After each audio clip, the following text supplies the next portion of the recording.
Welcome back to Air Academy News. I'm Sophia Maddox, and we are excited to welcome you back from holiday break, Kadets. I'm Austin Dunn, and we have a lot of exciting things lined up for this week's episode to help you get up to date on what's going on around our school. This is Air Academy News.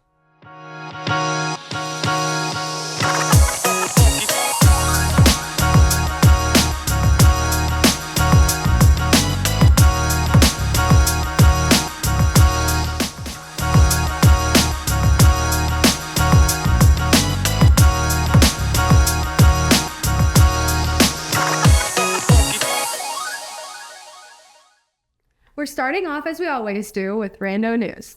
In this segment, we'll get you up to speed on everything that's been happening at Air Academy since we came off the holiday break. Throw your dollar bills and leave it through.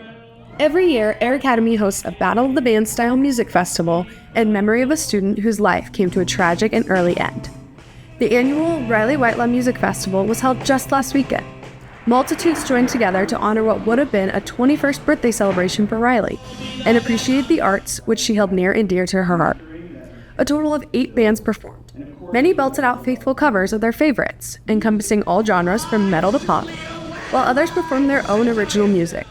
The event, which serves as a fundraiser for the Riley Whitelaw Foundation, raised over $2,000, much of which will be sent back into Air Academy programs. Representatives from the foundation are grateful for all the support Air Academy gives their efforts. Miss Montoya, the IEP and STUCO teacher, won a leadership award for her work with the Air Academy Student Government Program. The Teacher's First Award recognizes teachers for their outstanding impact on students' lives. Urban Egg and Salsa Brava presented and funded the award. Nominations for this $500 grant were through May and ended in September. Nominated by Courtney Whitelaw, Montoya won and received the award over winter break. All of her students are so grateful for what she has done for the school and think this recognition for her work is fitting. Montoya has put an amazing amount of work into our student government and is a huge benefit to Air Academy. I was nominated by Courtney Whitelaw for my support of students in our student government program here at Air Academy High School, specifically in building leadership skills. Connor Holliday's journey is truly remarkable. You've heard about him before, after his appearance in the Macy Days Thanksgiving Parade. He and his marathon are back at it again. Recently, Connor was encouraged by Mr. Allison to sign up for the Rose Bowl Parade. A month and a half later, he was informed that he was accepted. Connor was flown to Pasadena, California, and despite terrible weather conditions, he pushed through and marched with his band, creating an amazing experience. His dedication and resilience are commendable. Good job and congratulations, Connor. District 20 students got the day off school on January 9th, along with most other kids in Colorado Springs, after a huge snowstorm rolled into town. Some places got near a foot of snow, and roads were covered with snow and ice for days after the snowfall. This school year, the district went from 3 free snow days to 5, before the snow days turn into asynchronous learning days. This means we've already used 2 of the 5 free snow days. For those of you that throw ice cubes in the toilet or wear your pajamas inside out, keep an eye on how many snow days we have left, and hopefully we can decrease that number again soon. Now that you're up to date on a few things, let's get right into National Links. National Links is where we take a look at how national events happening in our world are affecting the Air Academy community. This week, we heard from Ms. Tempia about how the recent struggle in Venezuela is impacting our families native to that country.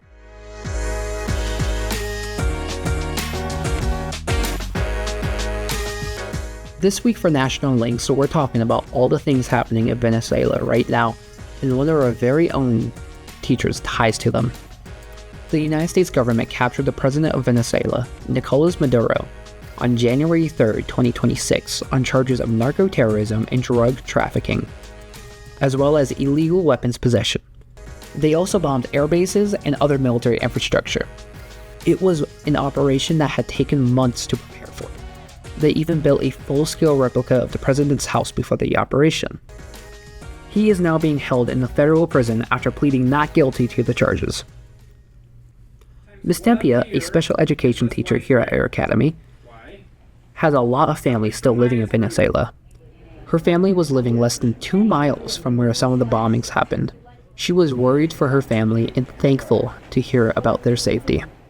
I'm excited and nervous for them. They're excited and nervous. They did not particularly like Maduro or Chavez before him. We've had to ship them food before because of food scarcity. But now there's kind of a power vacuum. So they're glad he's gone, but they're just not sure what the future is going to look like. To keep the more serious topics rolling, we're going to dive right into this week's edition of Hot Takes. Standardized testing is the debate we take on this week. Let's go to Ben Blodgett to hear more about it. Thanks, y'all. As second semester comes to a start, so does the inevitable period of testing, whether it be the ACT, SAT, ASVAB, or PSAT. For many, it's a time filled with stress, where they anxiously await scores, hoping for good results. While it may feel pointless at times, standardized tests such as these provide universities and government programs a glimpse into the academic standing of students.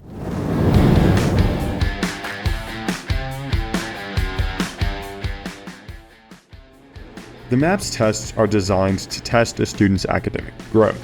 As a result, the test designed by NWEA is reported year after year, starting in 3rd grade. Colorado public schools are mandated by the state curriculum to administer the MAPS test as a part of the Colorado Measurements of Academic Success program. However, many call into question the value of the assessment, which has little to no ramifications on students and provides very limited value to their practical academics. Many students have a distaste for the program, as not only does it seem pointless from a student perspective, but also because it takes up massive amounts of patience and attention. Providing some insight into how MAPS testing is perceived by students is freshman Mitchell Moore. I think anything that the NWEA test could show you could be easily reflected by grades, and I think it is a very good way to make a class period incredibly miserable. Seemingly, the issue with MAPS is not the fact that they will have to take the standardized tests. Rather, it is that every student must take the same test year after year, although it does not alter the trajectory of their high school experience, unlike the SAT or ACT. Teachers, on the other hand, are more likely to see the value in this testing. The results of the test are not only great for understanding what a student may need, but also help to enlighten teachers on where they may need to focus their efforts. Clarifying on the usage of the MAPS test is Mr. Powell. However, when we do honors testing for placement in their next level math classes, we will go back and look at their MAP data to see where they're scoring. Even though there is value in the information that the test can provide, many teachers share some complaints with the student body. Namely, it takes up a substantial amount of instructional time, disallowing teachers from following the plans they may have set before the testing schedule. Here to discuss the stresses that MAPS testing can bring to students and teachers alike, yet contesting that it is a necessary evil, is Mrs. Kleiben. And so even though I really do miss my day of instruction and sometimes even a little bit more when giving the NWEA test, I value the data so that I can see how kids are doing over time outside of the context of just my classroom or things that are unique to my assessing styles. And clearly, there is substantial disagreement over whether or not the MAPS testing Air Academy students took over the past week has been beneficial to the community. Some argue that it is a waste of time, both educationally and personally, while providing very little long-term value.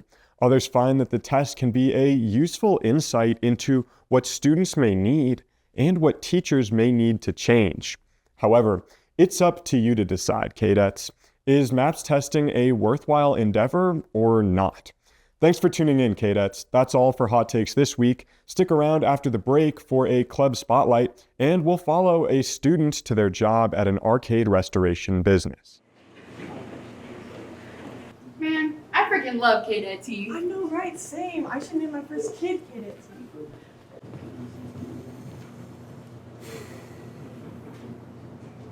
Every day, I'm out there, collecting the finest ingredients.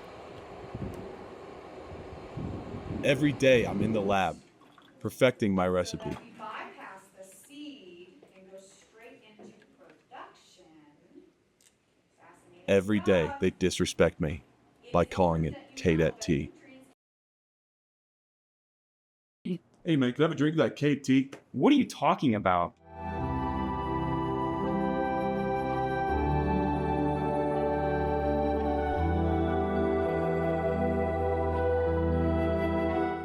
Alrighty, up next we have Club Spotlight, which is exactly what it sounds like. We highlight or spotlight a club here at Air Academy to learn more about why the club was formed and what it represents.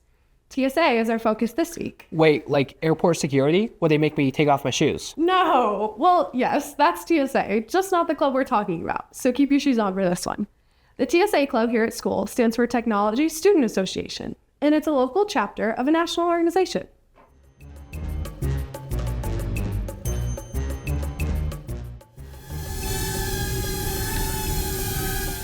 For this club spotlight, we're highlighting the Technology Student Association, or TSA. As one of our school's many engineering clubs, TSA offers different kinds of competitions, such as biotech, cybersecurity, game design, drones, and robotics. The club is hosted by Mr. Bueller and Mr. Truex in the engineering rooms after school on Tuesdays and during lunch and after school on Thursdays. TSA is a national organization, and our local chapter focuses on enhancing personal development, leadership, and career opportunities in science, technology, engineering, and STEM. TSA students apply and integrate these concepts through various activities, competitions, and related programs. TSA member AJ Diedrich enjoys the time spent with his friends on the team's drone work. So right now it's me, Emerson, and Faye, and we basically have a drone that all the teams use, the same one, and we'll fly it around this game course, and then we can also pilot and autonomous through a skills course. Man, I'm glad we don't have a training program to be airport security. That would be a weird club. Up next is our Out and About segment, where we go visit fellow students' places of work and see what it's like. This is a super exciting visit. We followed my friend Wynn and got to see an arcade downtown be restored.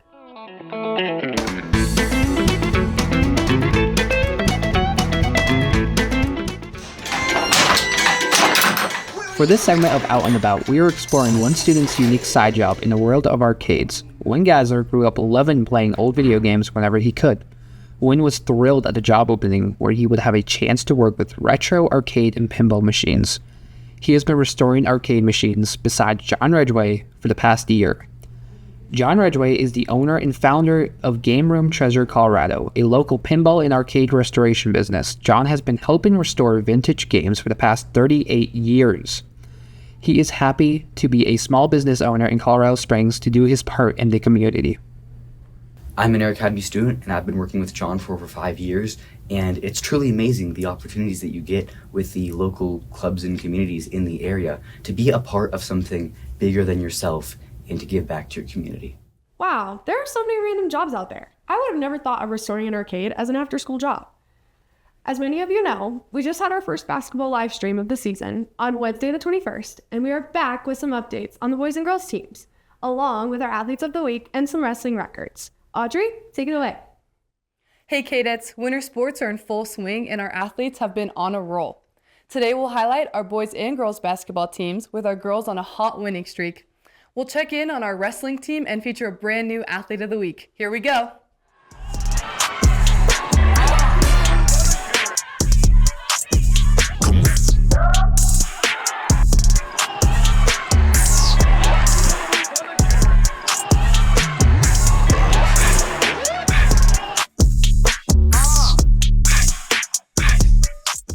On January 13th, the Air Academy Lady Kadets played against the Pueblo West Cyclones at home.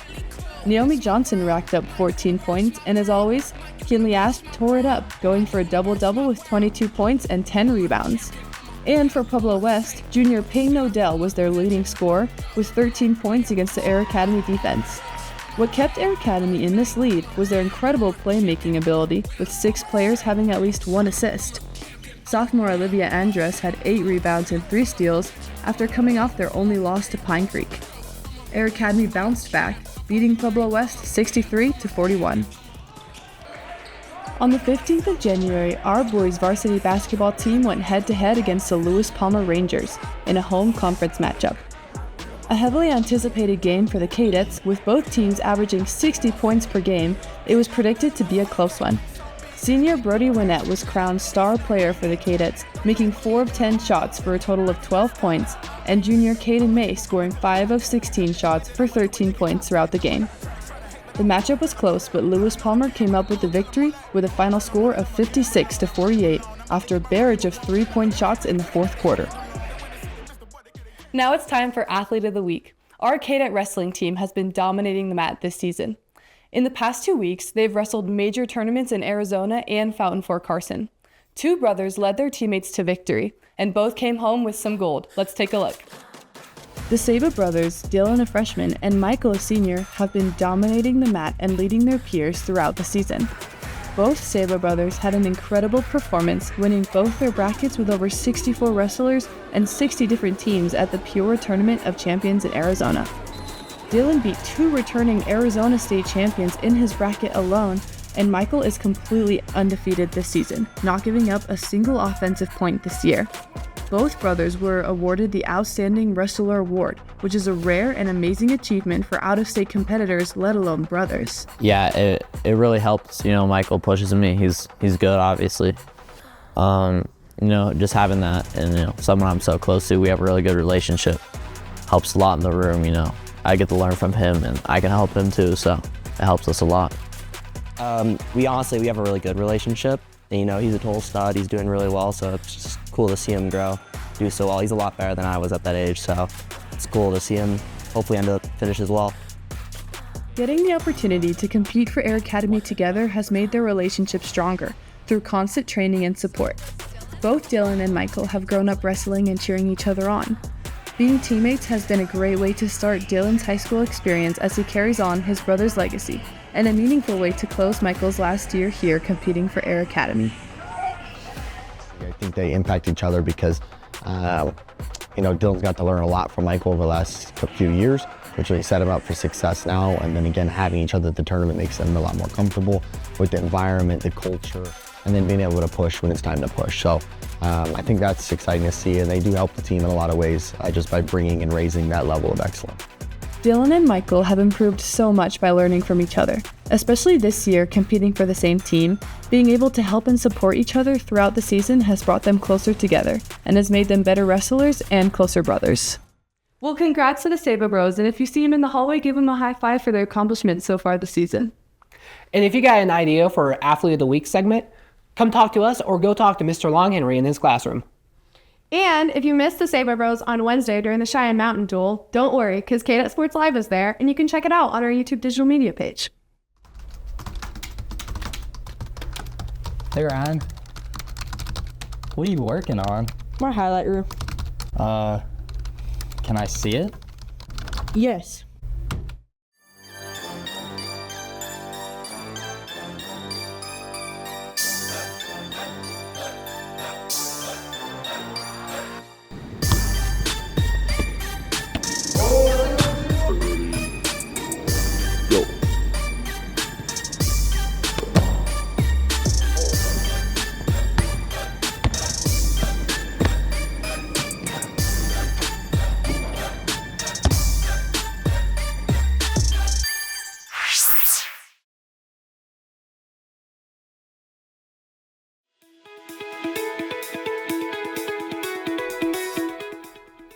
What's up, Kadets? I'm Nolan Obringer here with your weather. This winter's been crazy with your unseasonably warm days with dumps of snow throughout. So let's take a look at the first week of February. With your highs from mid-40s to low 50s, a slight chance of rain on Tuesday, and Groundhog Day to see if Punxsutawney Phil decides whether spring comes early.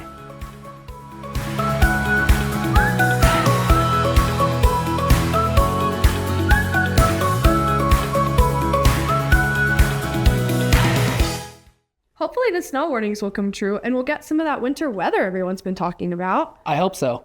So I heard Miss Grisetti isn't here anymore. Yeah, sadly she left, but her replacement is the star of Fresh Faces this week. Fresh Faces is where we introduce a new teacher at the school. Miss Green is in Miss Grisetti's classroom this semester. Last semester, one of our teachers here at Air Academy had to take off last second due to a family matter. Miss Grisetti was one of our beloved English teachers down in room 417. She had to leave town during finals week for Washington due to her husband being restationed. Her departure was fairly abrupt because she didn't announce that she was leaving until the week before finals. Many students who loved her classes were sad and shocked to hear that she was leaving in such a short notice. Before she left, she taught here for 3.5 years in the English department, teaching pre-AP English 1 and Lit and Comp. For the new semester though, Miss Green is Miss Grizzetti's replacement teacher. She's just as, if not more lively and fun than our previous teacher in the lower D building. Miss Green is here to stay, and she's exceeding everyone's expectations. I have had a connection to Air Academy. This is my 4th year as the girls tennis coach here, and my kids go here. And so when the job opened up, I thought that's a good place to be. Bummer that Miss Grizzetti left, but Miss Green seems really cool. Hopefully she is settling in well. Alrighty, last up we have our alum tracker, where we try to find Air Academy alumni and see what they're up to now. For this edition of Alum Tracker, we visited Station 22 to see Haven Waller, a firefighter, to see what he's been doing since graduating from Air Academy. After graduating in 1998, Haven went on to become a snowboard instructor up in Breck, and then get a teaching degree to teach in D20, while also being the Air Academy boys lacrosse coach. After his stint in teaching, he opened his own gym in Denver before coming back down to the Springs to start his family and enter into the Firefighter Academy in 2024. And so I started looking into firefighting, and it turns out that it's just like the perfect job for me. Like, we work hard, but then we get some good time off. It's like hanging out with your best friends 24 hours at a time and having sleepovers with your buddies. And then you go home and you get good time off. For Haven, working so closely with a team is perfect for his personality and his will to work for something bigger than himself. Even though firefighting wasn't a childhood dream, it fits his lifestyle pretty perfectly. He has a wife and 3 kids at home that he can spend quality time with after working his long hours at the station. It's been an adjustment for his family over the past year to get used to the new schedule, but they're working together every day to figure it out. And actually, they stop by a lot. So they'll come and we'll have dinners together. I'll make some dinner for everybody. And so, or they'll bring some Chick-fil-A and we'll all just sit down. And so really, even though like I have, the crew of 4 here, we are very family oriented in this department. And so families are always welcome. Kids are always welcome. I mean, the kids will run around the station like it's their own station, and no one ever bats an eye. So Man, that was a really cool story to shoot. I got to see a firefighter go to an actual fire pole. I didn't even know those existed anymore. Did they have a Dalmatian? Sadly, no, but I wish. That would have been cool. Anyway, that's it for us this week. If you've missed any of our live streams this season, make sure to check them out on our YouTube page. Thank you so much for watching our show. And as always, Sko'Dets!